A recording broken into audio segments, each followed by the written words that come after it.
আমার নাম পাবেল আর আমার আব্বুর নাম হচ্ছে কি ফারুক। কিন্তু স্যার আমার আব্বু মারা গেছে আরো কয়েক বছর আগে। ও আচ্ছা আচ্ছা, তাহলে তোমার এই পৃথিবীতে আপন বলতে কেউ নাই, তাই তো? আপন বলতে থাকলেও মানে আমার কাছে তো আর টাকা নাই, তাই আপন বলতেও আমার আর কেউ নেই। আচ্ছা বন্ধু, তোর তো টাকা পয়সা কোনো অভাব নাই, মানে আল্লাহ ভালোই রাখছে। তোর শুধু একটাই অভাব, একটা সন্তানের।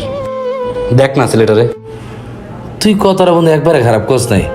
যেহেতু আর পৃথিবীতে কেউ নাই, আমারও সন্তান নাই, তাইলে অরে নিয়ে যদি আমি আমার সন্তানের মতো মানুষ করি, বিষয়টা একবারে খারাপ হয় না। আচ্ছা বাবু, তুমি যাবে আমার সাথে? হ্যাঁ স্যার, কোথায় যাব আমি? কোথায় যাবে মানে? আমার বাড়িতে। আজকে থেকে তুমি আমার সন্তানের বড়। আসো আসো, আমার সাথে আসো, চলো চলো।